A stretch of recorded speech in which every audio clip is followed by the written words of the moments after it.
আমরা এখন 2 নম্বরে আরেকটা প্রশ্নের সমাধান দেখব।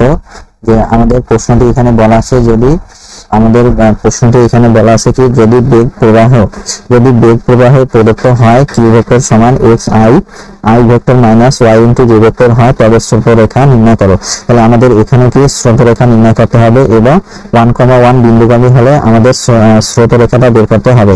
তাহলে এটি কিন্তু জাতীয় বিশ্ববিদ্যালয়ে 2016 সালে এসেছিল। আমরা এখন এই প্রশ্নটির সমাধান দেখব। যে আমরা প্রথমে লিখবো যে আমাদের প্রদত্ত যে সমীকরণটা দেওয়া আছে, সেই সমীকরণটা আমরা প্রথমে লিখবো। যে লিখি যে দেওয়া আছে আমাদের কিউ ভেক্টর সমান X I vector minus Y J vector equal. আচ্ছা, আমাদের এখানে আই এবং জে মানে দুটা ভেক্টর আছে। তাহলে আমরা কিন্তু কিউ ভেক্টর জানি, যে কিউ ভেক্টর মানে হচ্ছে কি ইউ এর নিচে কিন্তু ভেক্টর চিহ্ন হবে না, এখানে ইউ এর নিচে ভেক্টর চিহ্ন হবে না, এটা ভালোভাবে মনে রাখতে হবে। তাহলে কিউ ভেক্টর হবে কি, যে I U plus J V equal, আর এটা আছে কি আমাদের X I vector minus Y into J vector. তাহলে আমরা এখন এখানে কিউ সমান আমরা জানি যে I U vector plus J V vector, এটা লিখলাম। এখন আমরা এখানে আই এবং জে এর সব তুলনা করব। এখানে আই আর জে এখানে দেখেন, এখানে আই এখানে জে, আমরা এখন সব তুলনা করব। তাহলে এখানে যদি আই সব আছে ইউ, জে সব আছে ভি, তাহলে সব তুলনা করলে আমরা ইউ সমান কত পাবো, ইউ সমান হলো এক্স, আর এখানে আছে কত ভি, তাহলে ভি সমান কত পাবো আমরা মাইনাস ওয়াই। তাহলে আমরা এখানে আই এবং জে সব তুলনা করে ইউ সমান এক্স এবং ভি সমান কি ওয়াই পেলাম। আর আমরা জানি আমাদের যে স্রোতরেখার সমীকরণ, তাহলে আমাদের এখানে কিন্তু যে স্রোতরেখার সমীকরণটা আমরা বের করব, ওই সমীকরণটা কিন্তু আমাদের এখানে 2 ডাইমেনশনাল, অর্থাৎ এখানে কিন্তু আই এবং জে আছে, আই জে, এখানে জেড কিন্তু নাই। তাহলে আমরা এখানে আমাদের স্রোতরেখার যে সমীকরণটা হবে, তাহলে সেই সমীকরণটা হবে আমাদের কি, এখানে যে ডিএক্স বা ইউ সমান ডিওয়াই বাই ভি। তাহলে ডিএক্স ভাগ ইউ সমান ডিওয়াই ভাগ ভি। তাহলে আমরা এখন এখানে মান বসাবো। তাহলে আমরা কিন্তু ডিএক্স বাই ইউ এর মান কত পাইছি, ইউ সমান এক্স, তাহলে ডিএক্স ভাগ এক্স প্লাস, সরি এইখানে আমাদের এটা সমান হবে, তাহলে এইটা হবে আমাদের কি সমান, এখানে কি আছে ডিওয়াই বাই আমাদের এই যে ভি, তাহলে ভি এর মান আমরা কত পাইছি, ভি সমান মাইনাস ওয়াই, আমরা এখানে মাইনাস ওয়ান বসালাম। এখন আমরা এখানে কি পাই, আমরা এখানে পাবো হলো ডিএক্স ভাগ এক্স, এই আমাদের এখানে মাইনাস যেটা যে এই অংশটুকু আছে, এটা কিন্তু মাইনাস, এই মাইনাসটাকে আমরা পক্ষান্তর করলে হবে প্লাস, তাহলে এটা হবে কি ডিওয়াই বাই ওয়াই। এটা ইকুয়াল কত, এটা ইকুয়াল হবে আমাদের কিন্তু 0 হবে। তাহলে আমরা এখন কি করবো, এখানে আমরা সমাকলন করব। তাহলে এখানে যদি আমরা সমাকলন করি, তাহলে আমাদের সমাকলন 1 বাই এক্স ডিএক্স প্লাস আমাদের এখানে সমাকলন 1 ভাগ ওয়াই ডিওয়াই ইকুয়াল, আর আমাদের এখানে সমাকলন। তাহলে আমরা এখানে কি লিখবো, যে সমাকলন করে, তাহলে আমরা কিন্তু এখানে সমাকলন করলাম। আচ্ছা, এখন আমাদের দেখেন এখানে আমাদের এইটা আমাদের কিন্তু সূত্র হবে, এটা আমাদের ডিরেক্ট সূত্র হবে, যে এই যে সমাকলন 1 ভাগ এক্স ডিএক্স, সমাকলন 1 ভাগ এক্স ডিএক্স, সমাকলন 1 ভাগ এক্স ডিএক্স এর সূত্র আছে আমাদের ln x, অর্থাৎ এটা ব্যাপারটা সেরকম, আমরা যদি নিচের ফাংশনকে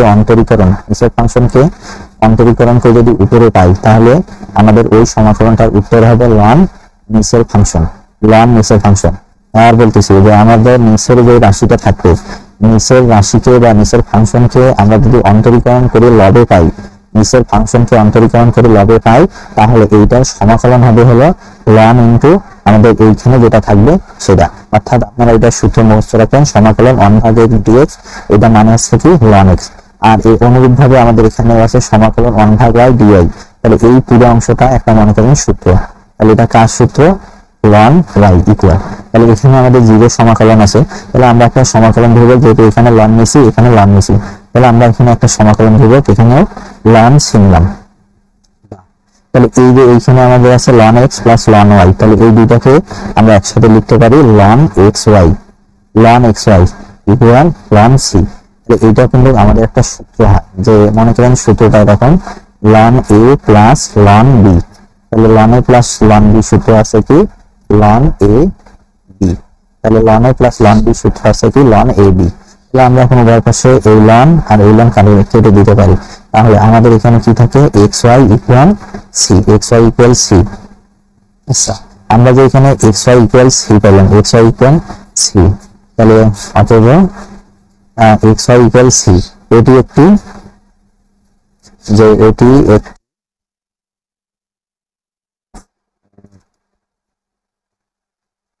একটি আয়তাকার অধিবৃত্ত নির্দেশ করে।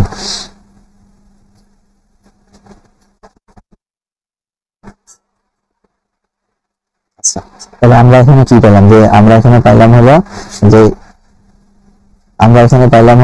xy সমান c। তাহলে xy সমান যে c পাইলাম, xy সমান কি c পাইলাম, এটা কিন্তু আমাদের কি এটি একটি আয়তাকার অধিবৃত্ত নির্দেশ করে। যদি দেখেন যে x এবং y এর এই দুটার গুণফল যদি c হয়, তাহলে আমরা এখান থেকে বলতে পারবো যে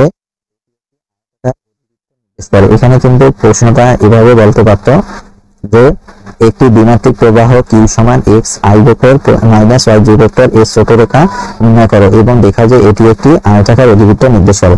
তাহলে আমাদের স্রোতরেখার